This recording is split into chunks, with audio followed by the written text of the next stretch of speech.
Fala aí pessoal, tranquilo? Bem-vindos a mais um vídeo do meu canal. Meu nome é Leandro Vicente ou simplesmente Levi. Aqui eu falo sobre aprendizado de inglês, cultura ou qualquer coisa que der vontade de falar. E hoje eu vou falar sobre 5 situações constrangedoras que eu passei nos Estados Unidos relacionadas a falar inglês ou não, como vocês vão ver em algumas histórias. É muito comum as pessoas quando estão aprendendo inglês ou quando já falam inglês já é fluente, mas não é só língua materna, né? A gente acaba passando por algumas situações constrangedoras, às vezes são engraçadas, mas que faz com que a gente nunca mais cometa certos erros. Mas antes de falar das 5 situações constrangedoras, aqui estão minhas redes sociais, vocês podem me seguir, tá aqui na descrição do vídeo, eu uso mais o Instagram e o Twitter. Se você ainda não é inscrito no canal, aproveita e já vai se inscrevendo. E a primeira situação constrangedora não foi uma coisa que eu falei, mas foi uma coisa que eu deixei de falar. No meu primeiro dia nos Estados Unidos, eu já contei um pouco dessa história aqui, como foi a minha viagem, né? Foi um dos primeiros vídeos do meu canal, tá aparecendo aí no card. Eu fui ficar uma noite em Chicago, porque eu ainda não podia ir pra minha universidade. E aí eu fiquei em frente à casa lá da pessoa, foi um Airbnb que eu paguei, e era um bairro muito distante do centro, assim, eu levei quase 2 horas para poder chegar até lá nesse bairro. E era um bairro bem periférico, assim, e era muito legal, muito parecido com aquelas coisas de filme, assim, sabe? O subúrbio de Chicago. E aí passou um grupo de caras, assim, era um grupo de caras negros, bem aquele estereótipo, sabe? De GTA, de filme de negros, assim, sabe? Eles vieram falar comigo. E eles falaram uma coisa que eu simplesmente não entendi. Eles falaram... E eu fiquei tipo... Ele falou algo tipo, relaxa, cara, relaxa. E tal, tipo, e saiu, assim. E naquela hora eu me senti tipo um lixo, sabe? O momento, era o meu momento ali de já conversar bem os Estados Unidos, sabe? Já interagindo com os caras super descolados que estavam andando na rua. E eu simplesmente travei, eu gelei, assim, eu não consegui responder nada. E eles ficaram olhando pra minha cara, assim. Então eu já comecei muito bem o meu intercâmbio.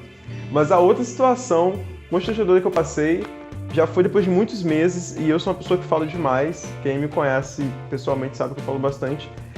E em inglês eu acabo falando demais também. E normalmente quem fala muito acaba falando muita merda ou acaba falando o que não deve.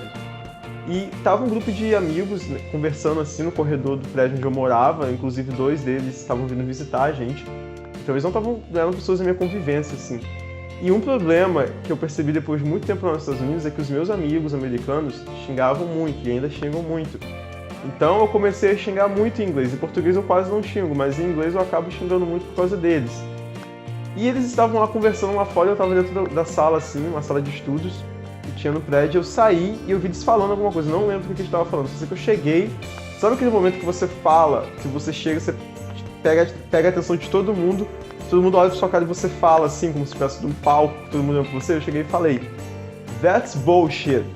E tipo, eles olharam assim e começaram a dar risada, assim, e eu fiquei tipo...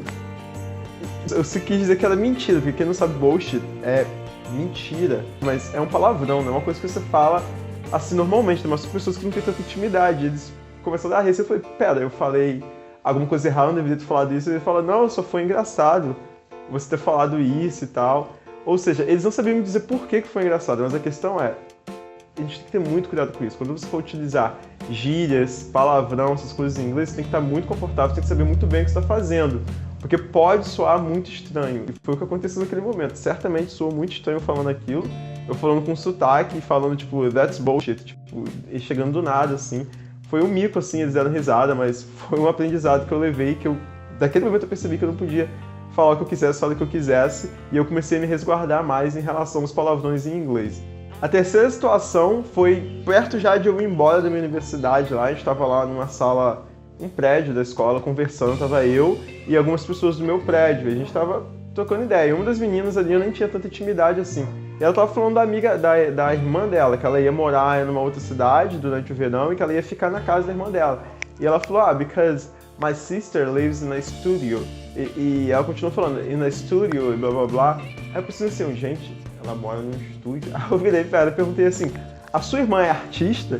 E tipo, ela começou dando risada, assim, eu falei, por quê? Ela, não, porque estúdio é uma casa pequena. Eu, tá. Seria tipo kitnet, sabe? Então, quando você mora numa casa bem pequena, tipo uma kitnet aqui, assim, um cômodo, 2 cômodos, eles chamam de estúdio, que é o mesmo estúdio mesmo, mas eu não sabia. E aí, tipo, eu achei que a irmã dela fosse artista, a irmã dela não era artista e foi uma coisa engraçada. Mas eu nunca mais esqueci que estúdio pode significar isso. E aí, todo site que eu ia pesquisar quarto, essas coisas, eu comecei a ver estudos de todos os lugares. Sabe quando você aprende uma palavra nova e você começa a ver em todos os lugares? Por isso que aconteceu comigo. O quarto mico que eu passei em inglês é um pouco mais pesado e eu só fui me dar conta muito tempo depois. Isso já fazendo estágio perto de voltar pro Brasil, ou seja, já estava falando inglês há um ano praticamente. E eu tinha uma colega de trabalho, que era muito gente boa, assim, a gente sempre conversava, e a gente fazia muitas piadas, assim, um com o outro.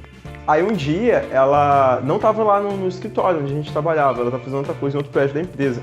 Eu quis brincar com ela falando, tipo assim, você hoje não estava trabalhando, você só estava de bobeira, você só estava perdendo tempo. Eu falei a seguinte frase, "You were fooling around." E ela olhou pra mim, regalou o olho assim e falou, "I was not fooling around." E eu fiquei tipo, o que eu falei?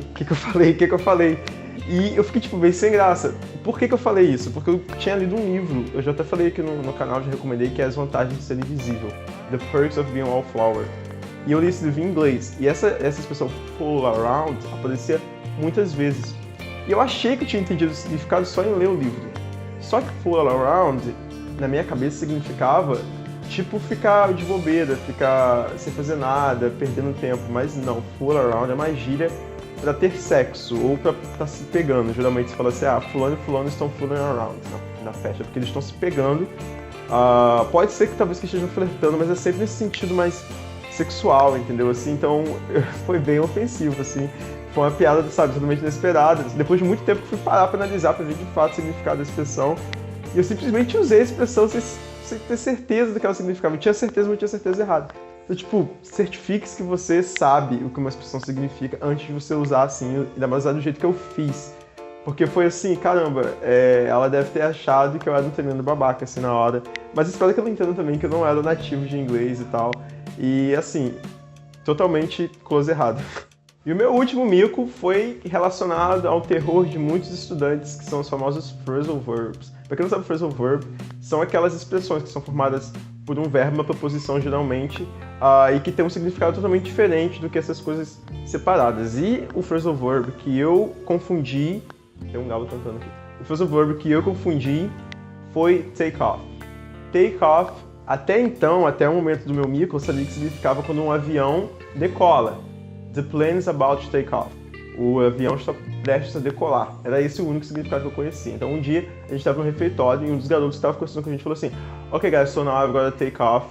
Aí eu pensei assim, ele tem que take off. Eu virei pra ele e perguntei, você vai pegar um voo, você vai pra algum lugar? E todo mundo começou a dar risada, assim. Ele falou, não, cara, take off a gente usa também na expressão de que eu tenho que ir embora. Eu, tá. Então, tipo, take off, como a maioria dos seus verbos tem mais de um significado. E nesse caso, é mais ou menos uma gíria pra quando você tem que sair, quando você tem que ir embora. E foi exatamente o que ele fez, assim, foi uma coisa engraçada, assim, foi bonitinho, né? Mas pelo menos eu aprendi ali e nunca mais vou esquecer que take off não significa só decolar, também significa que você tem que ir embora.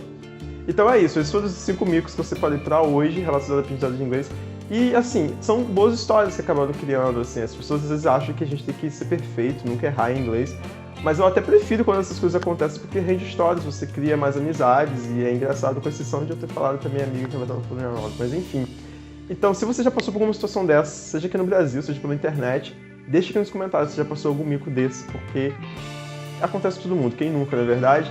E é isso aí, pessoal, minhas redes sociais estão aqui, eu uso mais o Twitter e o Instagram, podem me seguir lá.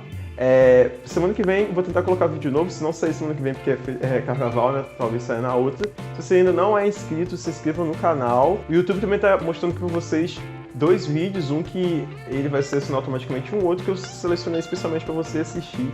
Se você... Não esqueça de dar like também, enfim, você sabe, né? Se inscreva, dá like, deixa comentário, compartilha com os amigos. E é isso aí, até a próxima.